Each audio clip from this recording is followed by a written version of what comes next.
This is my favorite guitar, and it's a vintage guitar. In fact, actually, it's an antique guitar because it was made in 1920, so it's over 100 years old at this point. All right, this is a Martin 0018 guitar, meaning that it's got mahogany back and sides and a spruce top. All right, but that's guitar technicalities. But the main thing I want to talk to you about today is the neck profile of this guitar. So when I first was shopping for this guitar, right, I was buying it. The main thing that I was worried about was the neck profile. Why? Because I'll show you at the back here.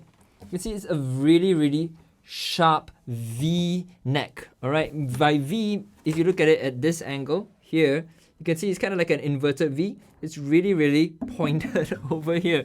Now that is very unlike most modern guitars that are created today. In vintage instruments, yeah, you see that a lot. But in modern instruments, nowadays, most players prefer something that's a little bit smoother and rounded. But I gotta tell you, I really, really love this V-neck guitar. And I'm gonna tell you why. Now, when I was first trying it out, I thought, okay, let me just give it a shot. Hopefully I like it, and today it really is my favorite guitar. And the main reason is because it has helped my playing technique so much in terms of where my left-hand thumb is going to be positioned. Now, I know there are lots of people and lots of fantastic guitarists who play like this, right? I'm just going to play in the key of C major. Notice where my left thumb is wrapped over the guitar neck, like this, C.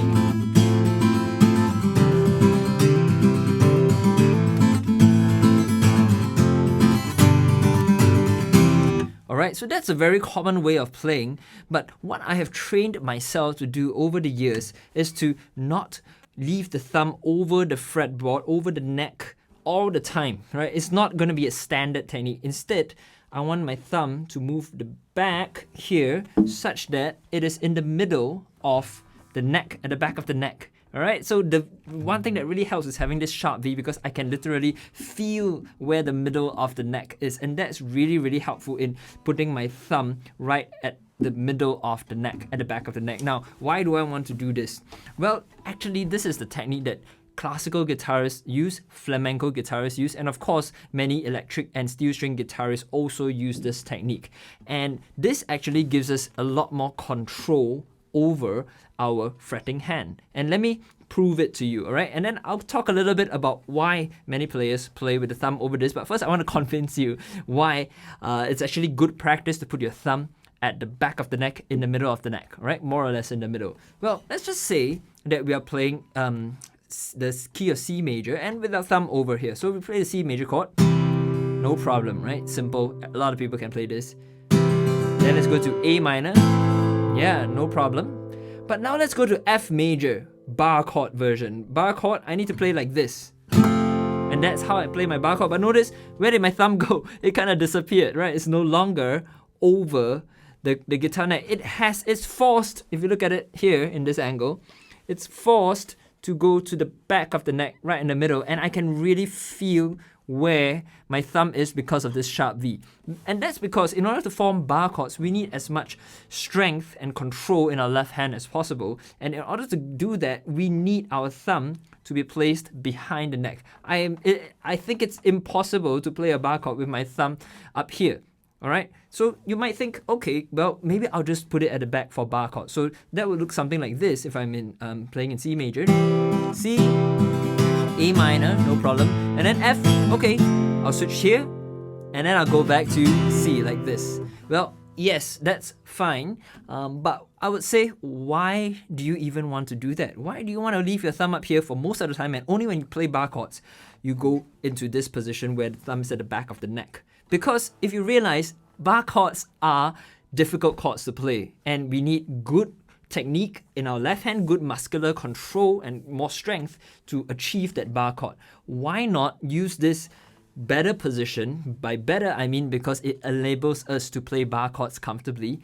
Why not use it for all chords, right? So we can play our entire C major chord and A minor chord and then F major chord like this without having to shift our thumb up and down. And that will enable us to then shift to playing all throughout the fretboard, bar chords or not, in the same position where our left hand thumb is at the middle of the neck. Alright, so something like this. I'll just go a little bit of jamming here.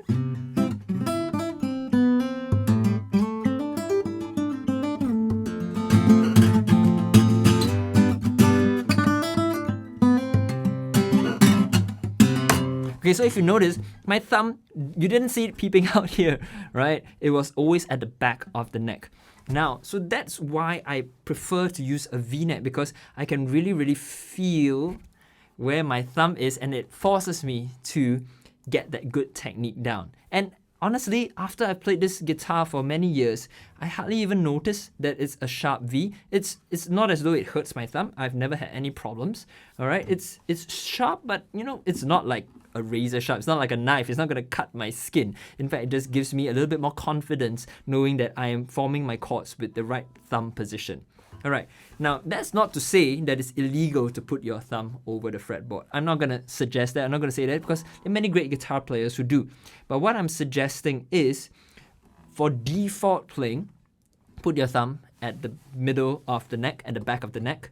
And only when you want to do some extended techniques where it's actually useful to have your thumb over the guitar, the guitar neck, then transfer into that position. And there are many reasons why you would want to put your thumb over here. So one reason could be that you're using your thumb to fret the lowest E string. So you can form an F chord like this, right? And many people do this. And then once you go back to C, all right, a chord where you don't need to fret this lowest E string, then go back to the correct position, right? So that your default playing position is the one that gives you more muscular strength in the left hand. Another reason would be perhaps you want to mute the lowest E string. So you can do that, all right? So C major.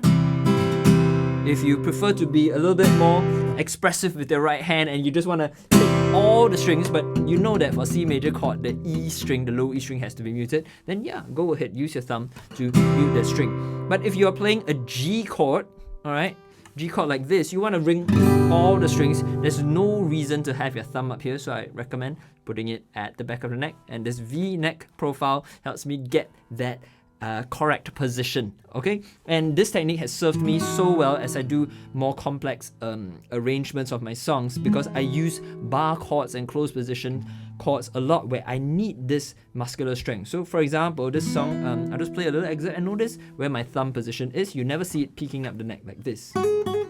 This is Swing Low Sweet Chariot.